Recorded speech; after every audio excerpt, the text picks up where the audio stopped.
Welcome to the Seller Roundtable e-commerce coaching and business strategies with Andy Arnott and Amy Wees.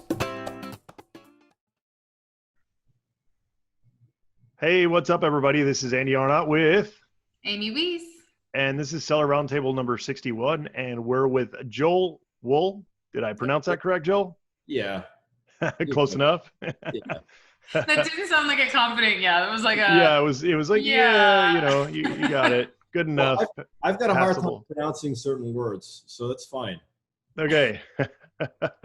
So welcome, Joel. Thanks so much for being on today. And first of all, we'd like to get to know you a little bit better. So tell us a little bit about, like where you're born, where you live now, past jobs, college, school, kind of anything you want to get into in terms of, leading up to where you are right now on the non-Amazon, non-e-commerce side. Right. So, I mean, like I said, I was born in a place where we never heard of Star Wars. But yeah, Brooklyn, New York, which is a little bit like Star Wars. And I've been in the product business pretty much since my late teens. And product business through the last 18 years or so, right? And then about 5 years ago, or maybe a little bit more at this point, all roads start leading to Amazon, right? So I was working with, do you want to talk about my childhood? you can go, you don't have to do that, but just to get to know you, if you want to mention college or kind of, what led you to where you are now kind of thing. Yeah. No, I went to school I had a psych major, dropped out towards the end of it. Don't ask, stupid move. But I did a bunch of different things, mostly product business, just sell to retail, sell to wholesale, China. And yeah, ultimately about 5 or 6 years ago, I was involved with a company who they were doing quite a bit on Amazon. Like they did probably I don't know, 5-6 million a year on Amazon. Okay, and so my role was to oversee business development and see where else we can grow. And I like simple things, right? I like going the easy route. So I'm like, okay, Amazon, we're doing 500, 600,000 a month. We can try to expand on that versus trying to open up a new channel. So started playing around with the ads, and I'll never forget being in the office, and someone says, "Hey Joel, take a look at this article about Amazon PPC," and it just blew me away. Like I was not very familiar with Google PPC, right? With Google AdWords.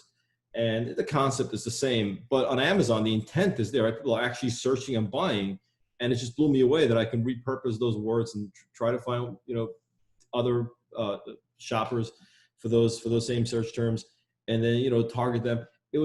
For me, it was like aha moment, and I got to work on it, and it took me many, many, many months until I figured it out, and I figured it out because I found some weird manual. I don't know who wrote it. It was like, it looked like it came off a typewriter. Like it was on, I found it on a forum somewhere, like maybe dark web or something. It was weird. But someone wrote, must have been like a 20-page manual on how to manage Amazon ads correctly. And I've got to say, at this point, obviously loads of things have changed. But at that point, I was able to get a core idea of a real formula, because there are so many different formulas out there that people were using and saying, this is the right way, this is the right way. So ultimately, I found a good formula. I started applying it and immediately saw our numbers just, I want to say they almost doubled on Amazon. And at some point, I was just, that's all I was doing. And I had, a family business, I had a cousin. So I started managing for other people, and I started my own agency and said, this is it. I got tired of dealing with China and selling products and buying products. This is fun. I liked it. And for the first time in my life, I was actually staying up at night working, and because I enjoyed it. I really did. So that's how I got into it. Awesome. Yeah. You actually covered my next two questions in that whole thing. So Amy, I'm going to pass it off to you. Awesome. Yeah, I think it's really cool that you found your passion. You decided that not necessarily selling products was for you, but being able to help other people sell more of their products, and the creativity with advertising was just like really your niche. And I think it's great. I think people should follow, their passion and their niche, and that's where you can really, like blossom in your business. So what do you think in terms of advertising is one of the biggest roadblocks for Amazon sellers to get to profitability with PPC? Yeah, and it's when I talk about this, it really is hard because it's so much depends on the product, the category, the timing, the seller, their other products. There are so many variables, and Amazon themselves won't tell you, or might, there is not one team that really knows everything. Maybe besides people way up on top, but it's really, really hard to know what goes into that algorithm, what decides what will work when. But ultimately, PPC is a major, major component of selling on Amazon for a very simple reason. And I like telling people, and I don't know what level sellers on the podcast are, if they're amateurs, if they're newbies or experts. I don't want to talk down or talk up to anyone. So, feel free to ask anything. And I guess anyone can contact me after this if you guys will have that up there. And I'm happy to answer questions. But where was I? Yes. Well, we definitely have, all different levels. So some people have been selling for a while. Some people are just learning about Amazon. Some people are, just right in the beginning of their business as well. So I think when it comes to PPC, we have all levels of people who are total nerds, and then other people who are like, what's PPC? So in terms of, Right. I know one of the biggest struggles that I hear that people have in terms of profitability is the high ACoS. Sometimes you get into a really competitive category and the keywords get really expensive. And if you don't know what you're doing, you can it can run away with all your money. Are you seeing something similar in terms of just people being able to be profitable with their products? Yeah. So let me try to get into that. So good question. I'll follow up. Just don't forget about it. So number one, you can look at PPC as advertising. It's not advertising. It's product positioning, product placement, whatever you call it at the retail. It's been a while since I've been placing at retail, but when I did, we got this beautiful end cap, right, at a supermarket chain, and we had to pay to have that, right? Or they gave us a special program, and what it did was it allowed shoppers to see us. So if you don't have visibility, you can't go to market. No one's going to see it. No one's going to buy it. So that's really how you have to look at advertising. You're paying a premium to be in the front.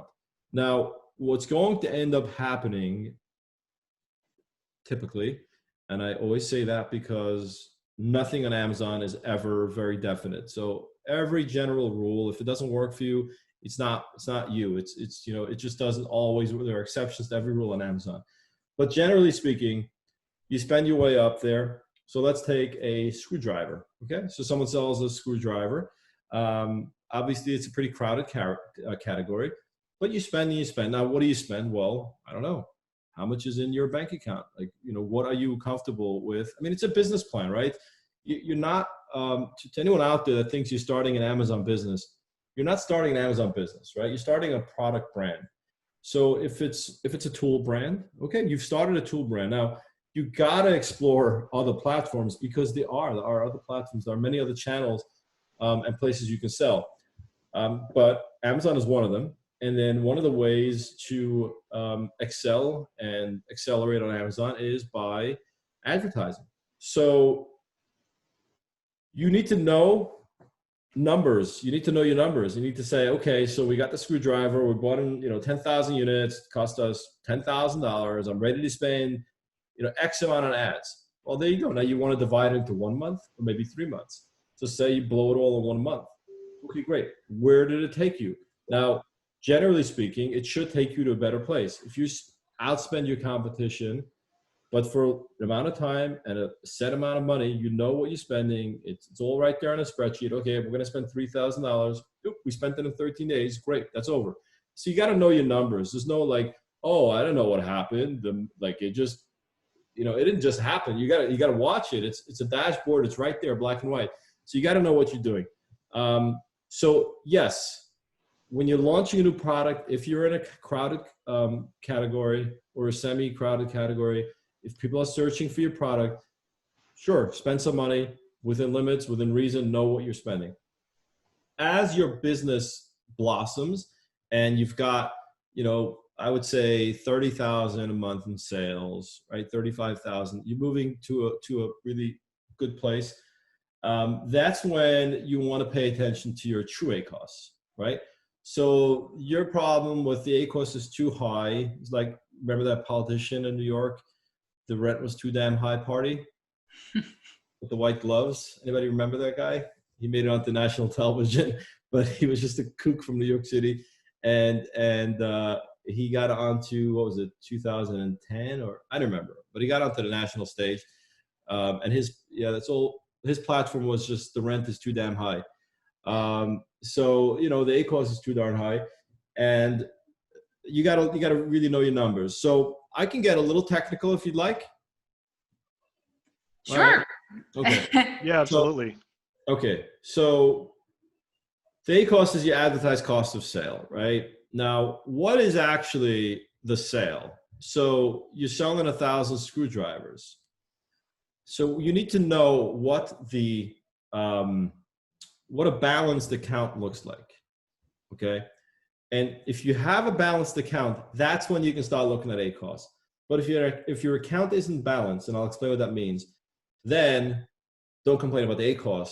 Your account is out of balance, which could mean many different things. It could mean you're in a very niche type of category. Not a lot of people are looking for your product. The listing perhaps sucks. Like it's not a very well explained, or it's just not very well optimized. A lot of different things. So we're going to assume that all that is good. Now, typically, once you start getting into, so before you're in the rhythm, you can't look at ACoS. Let me explain this to you clearly, to you, whoever's out there.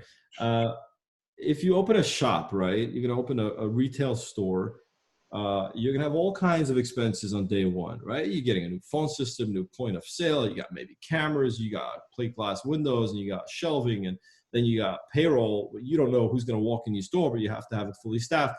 So, I mean, you can be out $100,000, $200,000 easy on day one. But you don't sit there saying, oh, the point of sale guy is charging me too much money. You haven't done any sales.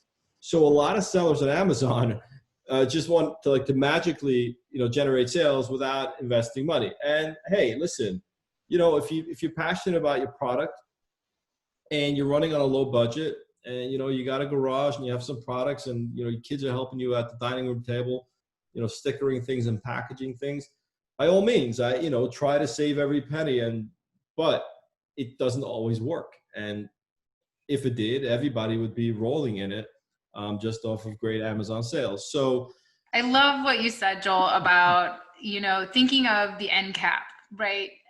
If you're paying to be on that shelf where people can see you. Yeah. And it works the same on Amazon, right? You can pay to be at the top of page one for screwdrivers. But if your photo of your screwdriver sucks and your listing sucks and everybody else is at a much lower, more competitive price than you, well, then you're paying for a whole bunch of clicks that aren't going to convert. And I think you're spot on. When people are really kind of focused on the ACoS, they're not as focused on the big picture in terms of, okay, well, why is my ACoS that high? How much of my advertising sales are organic, right? How much of my overall sales are organic versus advertising sales, right? And looking at, okay, well, how many screwdrivers have I sold this month? How much of that came from advertising? Where is my ad placement? A lot of people don't even check their ad placement. They don't even check to see if they're actually on the end cap and customers can see them, right? So I think, you're spot on there where you need to think of it from a holistic perspective, a whole view of your overall sales, what your product looks like on the virtual shelf next to all the other products. And, I think it's so cool to see when people change out their photos on their listing and they make them a little bit better and they, just make their product look a little bit better. they get reviews, they have, you know, really great copy in their listings, suddenly everything improves, including their organic sales, including their sales from advertising, including their ACOS. And I think you can't just throw all of your, you know, all of the your eggs into the advertising basket, because you have to think of it from a broad view perspective. So I think that's just a great metaphor that you used in terms of the end cap, and people should really be thinking of their products that way. How do I get to page one? I can advertise for it, but when I get there, are people going to buy? And if they're not buying, what am I doing wrong here? That's what I need to fix before I go back to trying to do more with PPC. So what kind of things besides, you know, the things that I just mentioned, would you recommend sellers have in place to have success on Amazon with PPC? Right. Okay. So, I mean, we're going to go back to this because I wanted to finish the thought, but the number one thing you want to have is pictures, EBC listings, and, you know, get you know, some early reviews, right? Have some reviews up there. Number one, you got to have good pictures because you're selling a product, and you can't sit there and complain, hey, Joel, why is my product slow? Well, your pictures, I mean, would you buy this product off the shelf? Like I tell them, would you buy this product the way it is right now? And, you know, 9 out of 10 times they wouldn't, but they won't even admit, yeah, it's okay, it's nice. No, it's not okay. You just look at your competitor, and like, I don't care who your photographer is, or just show them your competitor's listing and say, my product listing better be better than this. So that's I think that's all you could do really from that end. But in terms of, you know, talking about the end cap and product positioning, you got to look at your advertising sales really as organic sales, because that's what they are. It's a listing. It's not like someone just threw you a sale somewhere. It's not like it was on a billboard. It was right there on top of the search results. And when you look at it that way, so someone searched for a screwdriver, it came up on top, it did say sponsored. Most people have no idea what that even means. So you got to look at it as an organic sale. Now, the other reason why you got to look at it as organic sale is because people are going to be buying more of it, and Amazon will be, you know, indexing you better and ranking you better for the product and for the search term. So let's talk about a balanced account, right? So typically, when you sell 1,000 screwdrivers, about 30% of that should be coming off of advertising.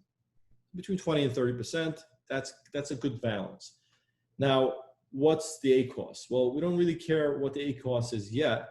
We want to know what the true ACOS is, right? And typically, throughout the life cycle of your product, not by product launch, because it's all relative. It's what do you want to spend to get it there. But typically at that point, once your product is selling and you're just running a business, probably not more than 10%, right? Between 5 and 10% true ACOS. That means you sold 1,000 screwdrivers. So let's say you did 10,000 in sales, you spent $1,000. That's a 10% true ACOS, right? So 10% of your total gross sales. When you do that, and when you do the 20 to 30% add to total sales ratio, you're pretty healthy. Now, your ACOS could be 40% or it could be 20%. It really is all relative. It all depends on how pricey is your product, how competitive, how many clicks are you getting, and that will kind of decide where your ACOS will stand. Now, you could mismanage your ads. So you can very easily have an ACOS at 40% that could literally be at 18%. And that comes down to just hands-on management and how your campaigns are set up and how often you're looking at it, what you're doing with your budgets. So what I wanted to say before we started this, because you mentioned that if you know PPC, well, you know something a lot of people don't. And I got to tell you, so I had last week a client he was a client, calls me and says, hey, listen, the reason why we left you, about a year ago, was because we were going to close down we were planning on closing the Amazon side because we're mostly on wholesale. On Amazon, they were doing about $30,000 a month. But they had a lot of inventory, a lot of SKUs. It was a little complex for them. So anyway, but they said they didn't end up closing, and they hired some other company to manage their ads. I said, okay, and what happened? So he starts telling me something about 200%, 150%. I didn't really understand what he was talking about, because he couldn't have been talking about ACOS, because when we were managing it, they were by 28% or so. It's pretty typical. So we log into the account, and he says that they were at 200%, but since he took it back from his manager, they're at 150%. I'm like, what in the world? So the guy ended up spending $20,000 to get $10,000 in sales, in ad sales, and a total of like $18,000 in total sales. They were bleeding so much money. And I'm like, what the hell? No, because the guy was encouraging us, if we spend more, eventually it's just gonna, and two things. So number one, sometimes no, as much as you spend, it's not, for whatever reason, it's just not gonna kick off. It's too much competition, your product sucks, whatever it is, it's not gonna help you. So you really have to know your numbers. Number two, I'm like, who's this guy? And he says, oh, you for sure know him. He's very big in one of the Amazon forums. And I'm like, well, so I look at he's like, if you look at the campaign name, you probably will know. So, it had some letters in there, because they usually mark it, they identify. And I'm like, well, it can't be this guy, because he's an expert. He's like, no, it's him. I said, what do you mean? This guy's out there every single day talking about metrics and click-through rates and all kinds of stuff, answering questions. The guy is an expert, and he's running ads at 200. I freaked out. I literally freaked out. So yeah, you gotta, it's a very simple process. If it doesn't make sense to you, then just stop, because those numbers don't make sense. And I see a lot of people doing it. It's not unusual for me to go onto an account and watch these numbers are like, they don't make sense. Like, how did you get there? Oh, we ran auto campaigns at 90% ACOS, and I don't know, I didn't check it in a while. Like, it's your money. Like, you're spending a lot of money. And then they ask us our fees, and I'm like, you kidding? My fees they're gonna be recouped in like 2 days, because we're gonna stop this runaway spend. Stop the bleeding, right? Yeah. Well, in terms of, I love what you said about just because you're spending more, sometimes it is good to spend more in PPC. If you're doing really well, for example, if you have an extremely low ACOS on a certain keyword that could have better placement and might lead to even more sales, then in that case, it's okay to spend a little more on that bid when you've got room to spend more, right? But I think I know exactly what you're saying in terms of, hey, we spent just because we're spending more doesn't mean we're going to get more results. Sometimes if you don't fix the foundation, you're just going to end up spending. And before you know it, you're going to be paying Amazon to sell your products and running a charity in your business. Yeah. So in terms of tracking profit, do you use any tools to kind of help balance that? I know that's something that a lot of people struggle with. When they try and calculate their profits, they can't really figure out, okay, wow, I spent this much in PPC, we were talking about true ACOS, all of that. Do you use any tools to just track the profits or recommend any tools for Amazon sellers to do that? Yeah, there is a great tool that, you asked, there's a great tool called Connect Books. It was originally designed for QuickBooks. So you can connect the QuickBooks to Amazon and really get a really clear idea of what you're spending on, where your money's going, and what report matches up to, to what month and all that stuff. So that's good. But ultimately, I can only speak for ads. On the ad side, it's very simple. It's monthly sales and monthly spend, and monthly revenue. It's just very simple. It's all there. So you got to know those numbers. What else? All right. Well, yeah, I think so. You said Connect Books for QuickBooks, and that'll be. Is that a paid subscription, or is it a free tool? Or yeah, no, it's a paid subscription. But yeah, it started with QuickBooks, but I believe you can pretty much use it. I know. I mean, there's so many good tools out there. Helium 10's got some good tools. There's a lot of good tools out there. Thanks for tuning in to part 1 of this episode. Join us every Tuesday at 1 p.m. Pacific Standard Time for live Q&A and bonus content after the recording at sellerroundtable.com. Sponsored by the ultimate software tool for Amazon sales and growth, sellerseo.com and amazingathome.com.